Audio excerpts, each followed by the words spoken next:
Hello everybody and welcome back to my channel.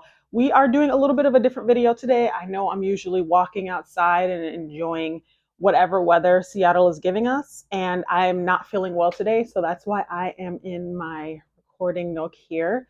And it's still going to be the same vibes, just not getting any cardiovascular exercise this time. So I hope you guys are okay with that. And we will continue with our walk-in talks next week when I feel a little bit better. But with that being said, I just wanted to come here to talk to you guys today because the last week that I had was literally financially insane. And I've never been open about the bonus compensation that I got for my job because I've always not gotten the best bonuses. I remember last year, actually, I worked my hardest that I'd ever worked, and I ended up getting a $700 bonus, which a lot of people might say, that's better than nothing. A lot of people don't get bonuses. And I hear you, I do. Except in my industry, it's normal for people to get 5-figure bonuses. So getting 700, having gotten more at one point, nothing crazy, like 3,000.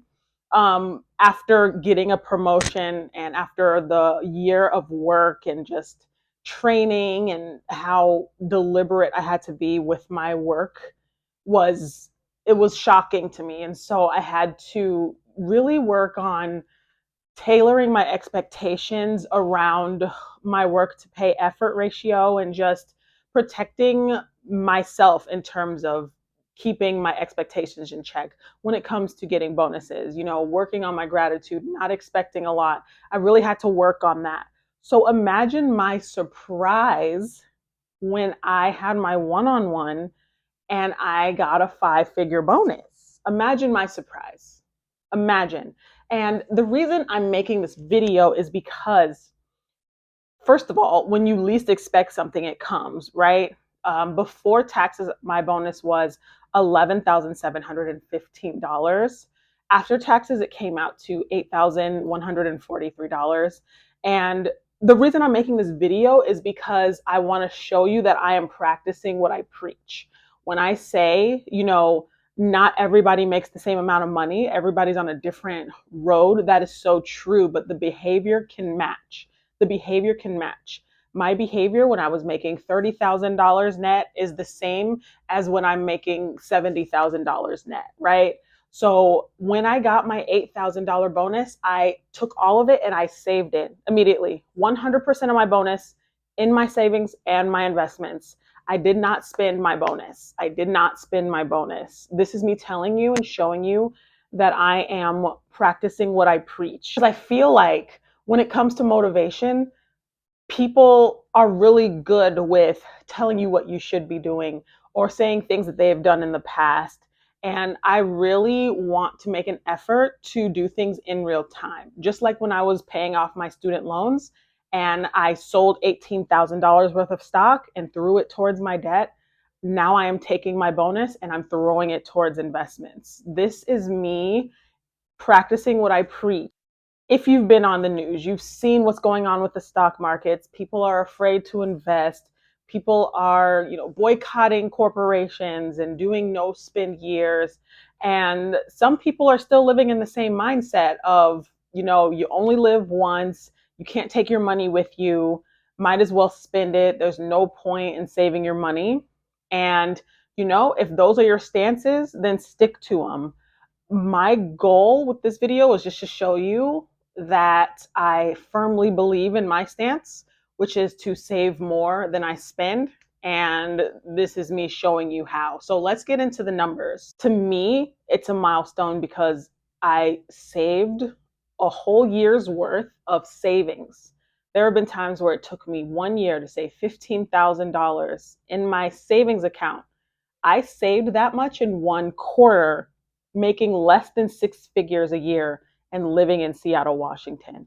And a lot of people could brush it off and say it's because you're married, it's because of certain things. And you know what? Maybe part of that is true. Maybe part of that is true. However, before I got married, I've been married for a year. Before I got married, this was the same behavior. Before I met my husband, this was the same behavior. I've always been a penny pincher. I've always squirreled away cash. And this is just me telling those of you who want to squirrel away cash, who are squirreling away cash. Maybe you're a little afraid to start investing, but you know that you want to save your money. It is okay to take your time if you need the time. If you're saving your money, you are moving in the right direction, but just stick to the principle that you believe in. As you guys know, I make less than 6 figures a year. I make $94,000 a year because I just got a raise. My check was $2,458.49. And my bonus was $8,143.45. Now, my goal with this bonus was to save more of it than I spent, but I didn't realize until I put the numbers together that I basically did not spend it at all. So I had a total compensation in the past 2 weeks of $10,669.63.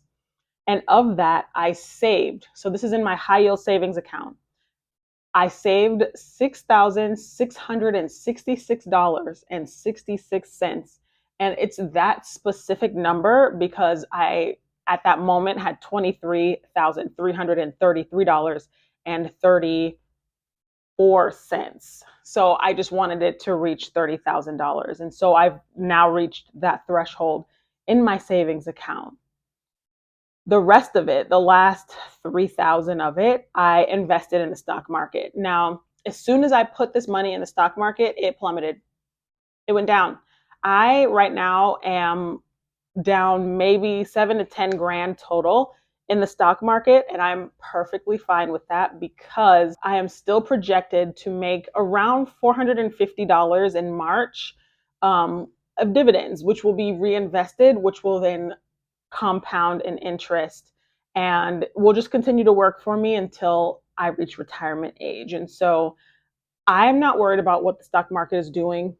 I've been through a few of these. I've been through the 2020, downturn, and I'm okay with what the stock market is doing right now. And I'm going to be taking advantage of those deals, right? Which brings me to another thing that one of my comments said. They said, I was watching your video about investing and saving, and then the stock market started to turn down, and I'm scared. And that is such a valid feeling. That is so valid, especially when you're new to the stock market. And really, the only way to get over that is to just, first of all, do your research, speak to a fiduciary, speak to someone who knows what they're talking about, right? Assess the risks of investing and come to terms with the fact that you can and sometimes will lose money. Come to the term that you don't always win in the stock market and that you will not ever get, realistically, you will not ever get instant gratification. Once you do that, the amount of money that you're okay seeing go away, put it in the stock market. It can be in the S&P 500. It can be in crypto. It can be in index funds. It can be in ETFs. Literally anything that you want, any company that you believe in. If you just want to play around and see where it goes, put it in there and see what happens. If you have 3 to 6 months saved in your savings account, what's $100? If you're not living paycheck to paycheck, just see how it goes. I 100% believe that the first step is the best way. It's the best way to get yourself comfortable with putting your money to work for you. It's that initial leap that you need in order to really take off and reach your retirement goals. So with all of that invested and saved, my husband also included $1,000 in our shared investment account. With all of that saved, I invested and saved a total of $10,666.66 in the first 2 weeks of March. The first 2 weeks of March. And if you guys have been watching my goals videos or my investment videos or my savings videos, you will know that I didn't mention getting a bonus. I didn't mention, saving $10,000 in 1 month in any of my goals because I didn't expect it. Because like I said, my last savings, my last bonus was $700. I'm used to getting a bonus and spending that on maybe going on a vacation or something like that. I've never in my life been given a substantial bonus to where I was able to save a year's worth of money in a week. So I am flabbergasted, but I wanted to make this video to show you guys it is okay to save money. It is okay to invest your money. A lot of people will say, you know, YOLO, you should invest, you should enjoy your money. You should enjoy some of your money. And I agree with that too. I was really locked in and didn't realize what I was doing, if I'm being honest. To the point where I actually did save too much. And I am kind of scraping with my checkings account until I get paid next week. So if you do want to enjoy your bonus, there's nothing wrong with that either, right? My whole thing is my goal with this video was to show you that I want you to know that I'm practicing what I'm preaching. I am not out here squandering money. I'm not out here flossing on people. And you don't have to do that. You don't have to do that to feel fulfilled. And you don't have to make a crazy tech salary in order to do that in a high cost of living area either. As long as you spend your money wisely, you will be able to live a lifestyle that you enjoy and that you believe in. And I just hope that videos like this and all of my other ones show you that so that you don't have to feel bad if you don't make a six-figure tech salary. Thank you guys for watching.